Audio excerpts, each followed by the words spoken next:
오늘은 악마의 부대로 불리는 체첸 부대에 대한 이야기입니다. 저번 영상인 러시아의 특수부대 스페츠나츠 이야기를 할 때 잠깐 나왔죠. 체첸 부대는 목적 달성을 위해서라면 그 어떤 더러운 짓도 가리지 않고 저지르는 특징 탓에 악마의 부대라는 별명이 붙었습니다. 최근에는 푸틴의 지령을 받고 우크라이나로 투입되기도 했지만 불과 2000년대까지만 해도 체첸 부대는 러시아군과 지독한 전쟁을 했습니다. 이때는 러시아군의 무덤으로 불렸죠. 체첸 부대가 악명이 높아진 것도 이때였습니다. 이 시기 체첸 부대는 높은 전투력 외에도 잔인한 행동으로 악명을 떨쳤었죠. 잔인한 신문부터 악질적인 전쟁 범죄까지 말입니다. 특히 체첸 부대를 두려움의 대상으로 만든 것은 무장 활동이었죠. 체첸은 러시아와 분쟁을 겪던 시기에 인류 역사상 최악이라 평가받는 인질극을 2차례나 벌였습니다. 그럼 체첸 부대 이야기 본격적으로 시작해볼까요? 체첸 부대의 기원은 체첸인들로부터 시작됩니다. 고대부터 동부 카카스에 자리 잡은 체첸인들은 16세기 말부터 이슬람을 받아들이기 시작했고 지금과 비슷한 문화를 형성하게 되었죠. 이 시기 러시아는 인근 지역들을 병합하면서 점차 카카스로 내려오고 있었습니다. 18세기 말 북카카스 중부까지 점령하는 데 성공한 러시아 제국은 동쪽 카카스에 거주하는 체첸인들도 정복하기 위해 달려들었죠. 러시아는 인근 이슬람 지역들을 손쉽게 함락시킨 만큼 체첸인들 역시도 금방 무너뜨릴 수 있을 것이라는 자신감에 사로잡혀 있었습니다. 하지만 체첸인들의 저항은 생각보다 격렬했죠.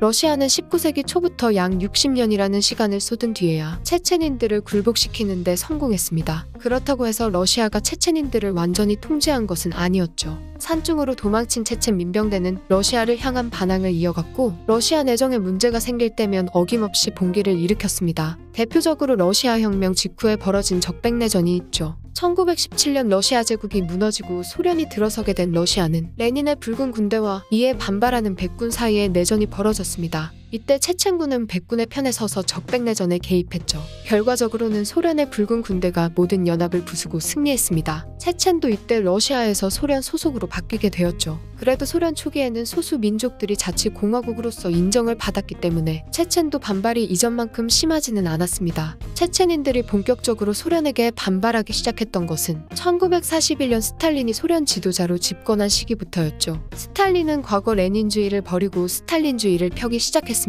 스탈린주의는 따로 영상을 만들 수 있을 정도로 내용이 많지만 간략하게 말하면 스탈린주의는 스탈린의 독재를 위한 도구입니다. 국가 주도하에 이뤄지는 산업개발과 재화 분배, 전쟁에서 기용 가능한 모든 자원과 인력을 쓰기 위한 철권 통치와 일국사회주의가 스탈린주의를 대표하는 내용이죠. 가장 중요하다고 볼 수 있는 일국 사회주의로는 국제사회주의 혁명에 지원해야 세계의 사회주의를 불러올 수 있다는 주장입니다. 스탈린주의의 간단한 설명만 봐도 알 수 있지만 민족 자치의 개념은 있으나 마나한 것이 되었습니다. 이슬람 중심의 문화를 가진 체첸은 민족 자치를 무시하는 행보에 다시 봉기를 일으킨 것이죠. 스탈린은 봉기를 멈춘 뒤에 주동자들을 제거했습니다. 스탈린이 집권했다는 부분에서 알 수 있지만 이 시기는 제2차 세계대전이 한창이었던 때였죠. 체첸인들은 독소전으로 소련이 정신없는 틈을 노려서 게릴라 활동에 뛰어들었습니다. 스탈린은 게릴라 활동을 구실로 체첸인들이 독일에 협력했다고 주장하며 체첸인들을 강제 이주시키고 체첸 자치공화국을 해체시켰죠. 체첸인들이 다시 카카스로 돌아온 것은 후르쇼프가 집권한 이후였습니다. 카카스로 다시 돌아온 체첸인들은 소련이 붕괴되기 전까지는 잠시 조용해졌죠.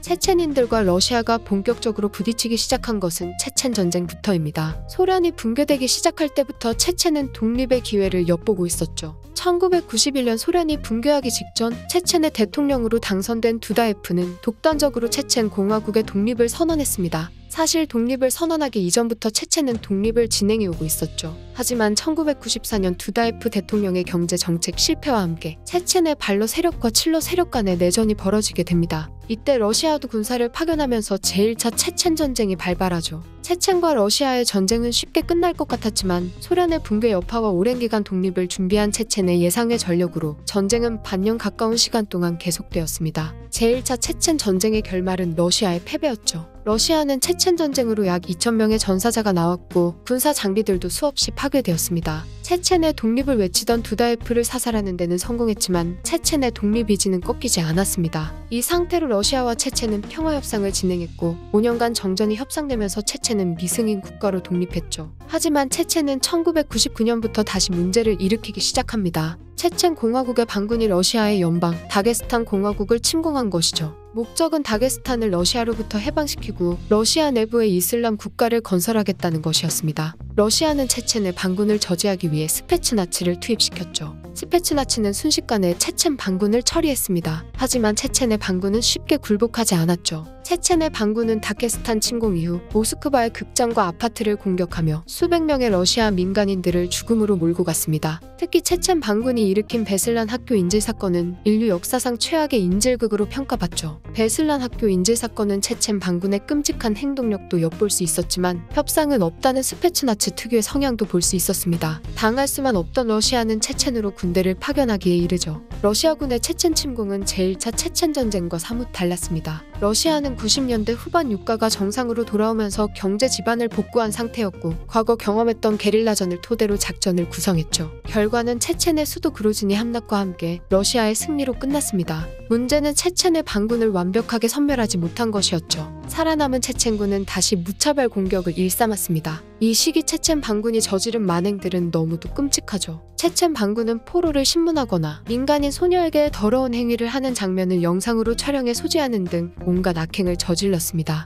이때부터 체첸 공화국 세력은 반군에게서 등을 돌렸죠. 체첸 반군은 자국에게 외면당한 것도 모자라 반러시아 성향의 국가들에게도 큰 비난을 샀습니다. 특히 미국은 이슬람이라면 치를 떨던 시기였죠. 결국 체첸 반군의 수뇌부가 스페츠나츠에게 암살당합니다. 이 전쟁으로 체첸은 완전히 러시아 연방 소속이 되었고 푸틴의 지지율은 크게 올라갔죠. 체첸의 확보는 정치적인 부분의 성과도 있었지만 무엇보다 경제적인 성과가 컸습니다. 체첸 인근의 카카스 지역에 묻혀있는 지하자원이 상당하기 때문이죠. 카카스 지역에 매장된 지하자원 및 천연자원은 러시아의 경제에 큰 영향을 미쳤습니다. 지하자원의 매장량도 있지만 무엇보다 중요한 것은 송유관이죠. 러시아가 산유량 세계 3위를 유지할 수 있는 이유 중 하나가 카스피해의 유전 덕분인데 카스피해에서 생산된 원유의 송유관이 체첸에 있습니다. 체첸이 독립을 하게 되면 러시아는 인근 송유관 이용에 문제가 생길 수밖에 없죠. 비록 체첸의 반군은 패배에 전멸했지만 전쟁에서 보여준 잔인하고 사악한 행동들은 현재의 체첸군에게 악마의 부대라는 별명을 안겨줬습니다. 현재 체첸은 푸틴의 측근인 남장 카디로프가 수장으로 있죠. 수장이 푸틴의 측근인 만큼 이번 우크라이나 침공에 체첸도 가담했습니다. 악마의 부대가 개입한다는 소식에 세계 여론은 말이 많았죠. 카디로프는 7만 명에 이르는 체첸 부대가 우크라이나로 투입되었다고 밝히며 러시아군이 우크라이나를 점령하기까지 얼마 남지 않았다고 말했습니다. 하지만 3월 초에 이어진 소식은 체첸 부대의 패배였죠. 지난 2월 우크라이나로 투입된 체첸 부대는 시작부터 포로가 되어 가진 장비를 모두 압수당하고 수염이 밀리기도 했습니다. 심지어 젤렌스키의 암살 임무를 받은 체첸 부대 중 하나는 암살 시도조차 못한 채 계획이 들켜 전멸당했죠.